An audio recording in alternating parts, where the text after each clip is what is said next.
There's a lake in Alaska so vast, so remote, and so deep that most people will never see it in their lifetime. It sits at the edge of the known world, not accessible by road, not reachable by car, not something you can simply drive to on a weekend and decide to explore. The only way in is by float plane, dropping out of a gray Alaskan sky onto a surface of water that stretches 77 miles in one direction and 22 miles in another. From the air, it looks almost like an ocean. And if you've been told the stories, if you've grown up near these waters or spoken to the men and women who fish them, then you already know that something is down there, something that has no name in any scientific textbook, something that has been pulling fishermen's gear apart, overturning boats, and dragging full-grown animals beneath the surface for as long as anyone in this region can remember. The lake is called Iliamna, and what lives inside it has been called many things by many people across many centuries. But one description has remained remarkably consistent across every generation, every culture, and every eyewitness account that has ever been recorded. It is enormous, it is fast, it is predatory, and it does not want to be found. This is not a ghost story. This is not folklore dressed up in sensational language for an audience that wants to be entertained. This is a documented, investigated, scientifically debated mystery that has drawn biologists, pilots, researchers, former military officers, and television crews to the cold shores of one of the most isolated lakes in North America. And the deeper you look into it, the more uncomfortable it becomes. Because the evidence, when you actually examine it carefully, is far harder to dismiss than most people realize. To understand what might be living in Lake Iliamna, you first need to understand what Lake Iliamna actually is. Because the word lake does not do it justice. It is the largest body of freshwater in the entire state of Alaska and the third largest in the entire United States. It is roughly the size of a small country. Its maximum depth reaches nearly 1,000 feet. Imagine standing at the edge of a cliff that drops away beneath you for almost a full kilometer of dark, cold, oxygen-rich water. And its surface covers over 1,000 square miles. It is fed by multiple rivers and connected directly to Bristol Bay and the Bering Sea through the Kvichak River. That connection is critical, and we will come back to it, because that river is the doorway through which something extraordinary may have entered and decided to stay. The lake sits in the southwestern corner of Alaska, in a region that is almost completely uninhabited by modern standards. There are no roads connecting the communities on the lake to the outside world. The small villages that exist there rely almost entirely on subsistence fishing and hunting, and access to even basic supplies requires either a boat or a plane. This extreme isolation is exactly why the mystery has persisted for so long. Because in the modern age, if something unusual were spotted in, say, a lake in Colorado or Michigan, there would be a photograph within the hour, a news truck within the day, and a research team within the week.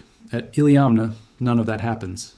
You see something and then you go back to your cabin, and you tell whoever will listen, and the water goes quiet again, and the thing you saw slips back into 1,000 feet of darkness and disappears. But people have been seeing it, whatever it is, for a very, very long time. The oldest accounts come from the indigenous peoples who have lived around this lake for centuries. The Tlingit people, whose oral traditions are among the most detailed and historically consistent of any group in North America, had a name for a creature they believed lived in the water, the Gonakadet. Their descriptions were specific. It was a large water-dwelling animal with a head and a tail similar in appearance to a wolf and a body built like an orca. It was powerful, unpredictable, and dangerous. It was not hunted. It was feared. The Tlingit recorded depictions of this creature in pictographs along the Alaskan and British Columbian coasts, images carved into rock that have survived centuries of weather and time. These were not casual drawings. In indigenous Pacific Northwest culture, the act of recording something in stone was reserved for things that mattered, things that were real. The Aleut people, who lived closer to the water and depended on it even more directly, had their own name for the creature, the Jigiknak. But their description introduced a detail that made the legend even more disturbing. According to Aleut oral tradition, these creatures did not move alone. They moved in groups. They worked together. They attacked canoes, they killed warriors, and they hunted with a kind of coordinated intelligence that fish simply do not possess. The Aleut did not attempt to hunt them. They understood through generations of first-hand experience that to pursue the Jigiknak was to invite death. So they stayed away, and the creatures stayed in their depths, and an uneasy equilibrium held for hundreds of years. Then aviation arrived in Alaska, and everything changed. In the late 1930s and through the 1940s, bush pilots began flying low over Lake Iliamna, using the vast flat surface as a landing zone and a navigational reference point. These were experienced pilots, men who had spent thousands of hours in the air over wild terrain, men who were trained to observe their environment carefully and to report what they saw accurately. And what several of Them saw, looking down through the cockpit windows at the clear Alaskan water below, were shapes. Long, dark, enormous shapes moving just beneath the surface. Shapes that were clearly alive, clearly large, and clearly nothing that any of them had ever seen before. One of the earliest documented pilot sightings came in 1942, when a man named Babe Allsworth was flying over the lake with a fisherman named Bill Hammersley. Looking down at the water near an unnamed island in the middle of the lake, Allsworth spotted what he initially thought were large fish. He banked the plane and brought it lower for a second pass.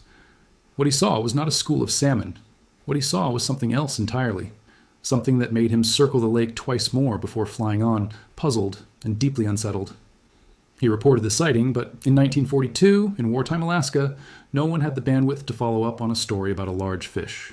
3 years later, in the fall of 1945, a man named Larry Rost, a U.S. military officer, saw something similar from the air. Then a schoolteacher, then a commercial fisherman, then a biologist doing a routine survey of the lake's salmon population. The accounts began to accumulate, quietly and without coordination, from people who had nothing to gain by making them up and everything to lose professionally by reporting them. By the late 1950s, consistent reports were coming in from pilots describing large, dull, aluminum-colored objects moving through the water at depths that were visible from the air. The descriptions matched, the locations matched, and none of the witnesses knew each other. The modern consensus portrait of the creature, built up from decades of sightings, is remarkably detailed for something no one has ever managed to photograph clearly. It is described as large, typically between 10 and 30 feet in length, though some accounts push that estimate higher. Its skin is uniformly described as smooth, metallic in appearance, somewhere between dark gray and silver aluminum in color. It has a large, distinctly non-fish-like head that witnesses consistently describe as either wolf-shaped or shark-shaped. It moves in a way that witnesses struggle to articulate but consistently characterize as deliberate, not the random darting motion of a frightened fish, but something more considered, more purposeful, more like the movement of a creature that is aware of its surroundings and is making decisions about them. And it dives. When it detects that it is being observed, it dives, not with a splash, not with a thrash, but smoothly and immediately, dropping out of sight into the deep water in a matter of seconds and not resurfacing. One of the accounts that researchers return to again and again involves a group of moose hunters who were out on the lake in an 18-foot skiff on a calm autumn day.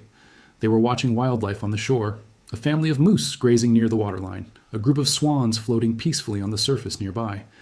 The men noticed what they thought were two large, waterlogged logs drifting just beneath their boat. They paid no particular attention. Then, without any warning, one of the swans on the surface simply vanished. Not flew away. Vanished. Pulled straight down. Within seconds, the rest of the flock followed. One by one, dragged beneath the surface from below. The men looked down at what they had thought were logs. One of the objects was as long as their boat. It had eyes.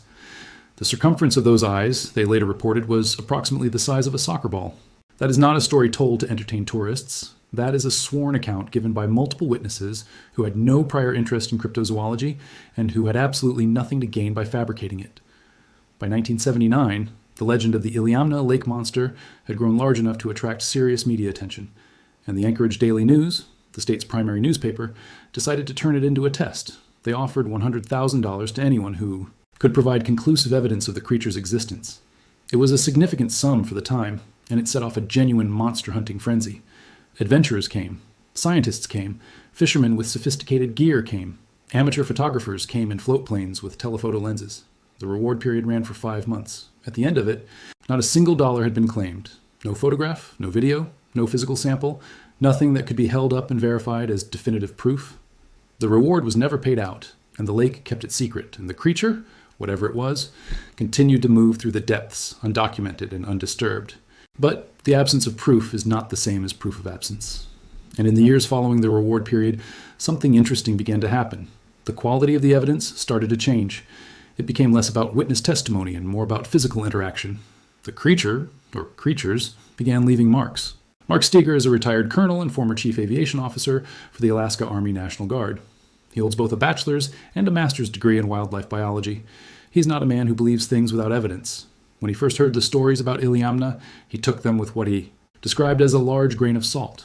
He owned a cabin on the lake and spent considerable time there, and for years he heard the accounts and remained skeptical.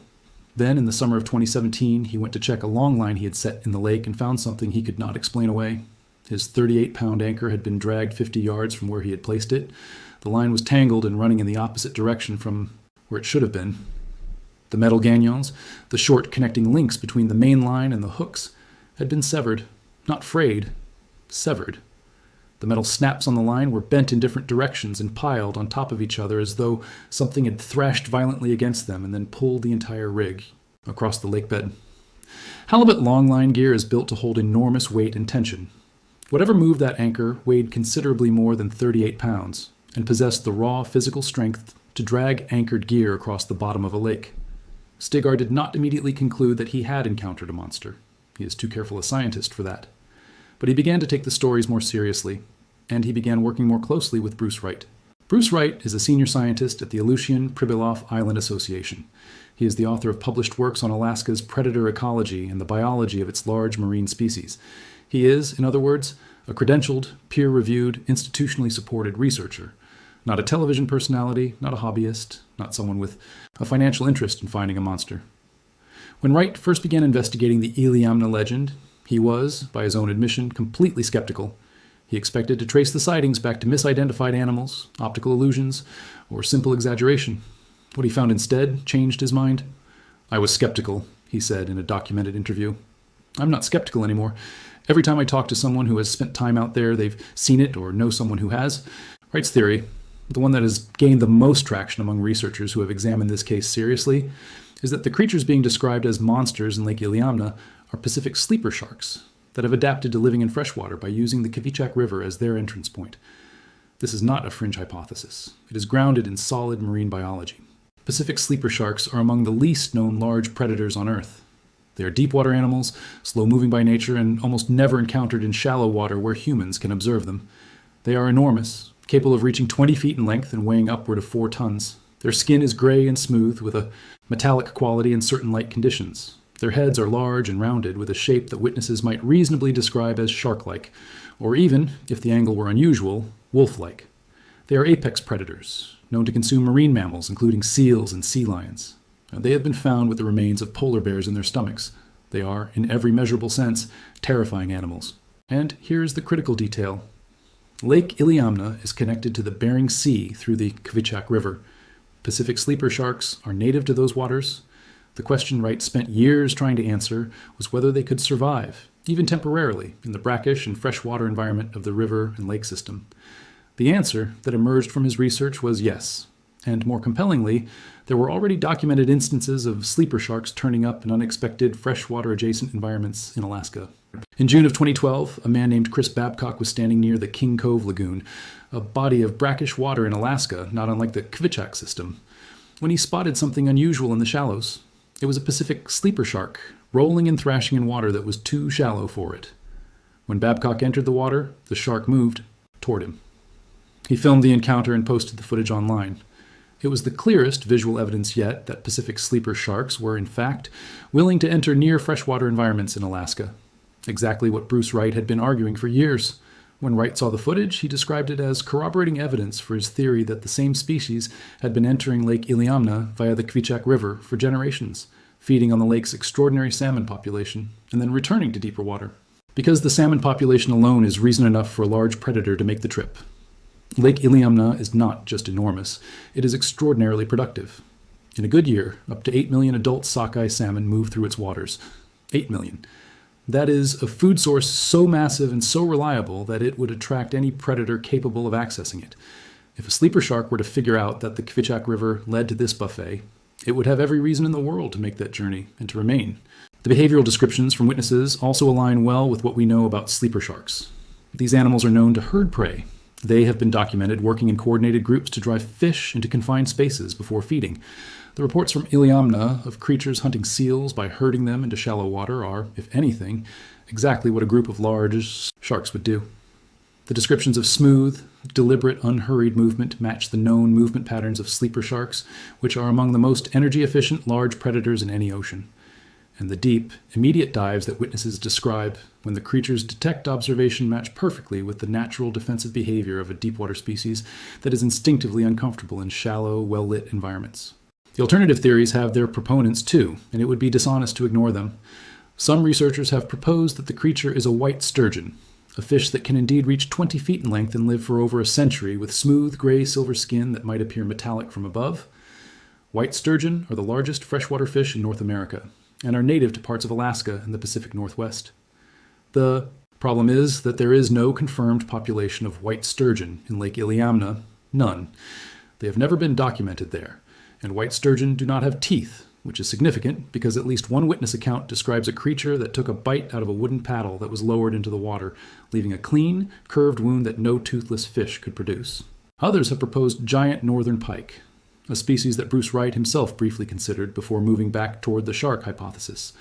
The behavioral descriptions simply do not fit northern pike, and some, mostly in the realm of television entertainment rather than serious research, have raised the possibility of a surviving plesiosaur, a marine reptile from the Mesozoic era. This theory is not taken seriously by any credentialed biologist. The plesiosaur disappeared from the fossil record approximately 70 million years ago, and the conditions required for a breeding population to have survived undetected in an Alaskan lake for that period of time strain the limits of biological possibility beyond what any scientist can honestly entertain. The sleeper shark theory is different. It requires no new species. It requires no miraculous survival across geological epochs. It requires only that a known animal, one that we understand relatively poorly, one that lives in exactly the right ocean and is connected to the lake by exactly the right waterway, has been doing something that large predators do all over the world, following food into unexpected places and staying as long as the feeding is good. What makes the Iliamna case particularly compelling is not any single piece of evidence in isolation. It is the accumulation, the indigenous oral traditions dating back centuries, the credible pilot sightings beginning in the 1940s, the fishermen's reports of destroyed gear and upturned boats, the moose hunters watching swans disappear one by one into the cold black water, the severed metal snaps and dragged anchors that Steger documented in 2017, the underwater camera footage that captured something large enough to move heavy equipment without ever showing itself clearly, the $100,000 reward that sat unclaimed for 5 months, not because nothing was there, but because whatever was there was far too good at not being found. There is also the matter of what the lake has not given up. No carcass has ever washed ashore at Iliamna, no bones, no skin, no teeth, nothing biological that would allow a researcher to say definitively, here is what this creature is. In a lake of this size and depth, that absence is not surprising. The deep cold water of Iliamna would preserve organic material for a long time, but a carcass that sank to 900 feet in the middle of the lake would take decades to surface, if it surfaced at all. The lake is simply too big, too cold, and too deep for death to leave obvious traces. Modern science has offered new tools. Environmental DNA sampling, a technique in which researchers filter water samples and analyze them for genetic material shed by organisms living in the water, has been proposed as a way to finally settle the question. If a population of Pacific sleeper sharks is living in Lake Iliamna, they would leave genetic traces in the water. Those traces could be identified and matched against known shark DNA. An eDNA survey of the lake, conducted properly, could, in theory, provide the definitive answer that 5 decades of direct observation have failed to produce. As of the time of this recording, no comprehensive eDNA study of Lake Iliamna has been completed and published. The lake is simply too remote, too expensive to reach, and too rarely prioritized by the research institutions that have the equipment and expertise to do the work properly. But the method exists. The question is answerable. What has been missing so far is the will to answer it. Discovery Channel's Expedition X sent a team to the lake armed with underwater robotics and acoustic sensing equipment. The investigation confirmed the sheer scale of what researchers are dealing with, a lake system so enormous that a population of large animals could survive in it indefinitely, without ever being systematically documented. The team collected new eyewitness testimony, found evidence consistent with the presence of something large in the water, and left without the definitive proof that would close the case. But no one who spent time on that lake, or who has spoken at length with the people who live near it, came away believing the legend was simply a legend. There are places in the world where the line between myth and biology blurs, where stories that sound impossible turn out, upon examination, to rest on something real. The giant squid was considered a sailor's fantasy for centuries. The coelacanth, a species of deep-water fish that scientists believed had been extinct for 65 million years, was hauled up in a fishing net off the coast of South Africa in 1938, alive and unchanged. The okapi, a large mammal native to the Congo, was dismissed as African folklore until a live specimen was captured in 1901. The history of natural science is full of moments when the scientific establishment said, "This cannot exist," and then it did. Lake Iliamna is 1,000 feet deep, 77 miles long, connected to an ocean and almost entirely uninvestigated. The people who have spent their lives on its shores, who have fished its waters and repaired their equipment after something in the depths destroyed it and sat in small boats while something enormous passed beneath them, are not confused. They are not exaggerating. They are describing what they have seen, and what they have seen does not fit anything that the official natural history of this lake acknowledges to be present.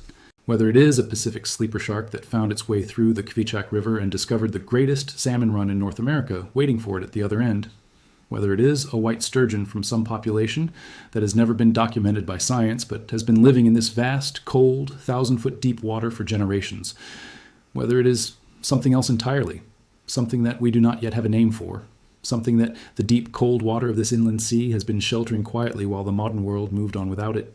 Whatever it is still there. The sightings have not stopped. The gear is still being destroyed. The anchors are still being dragged.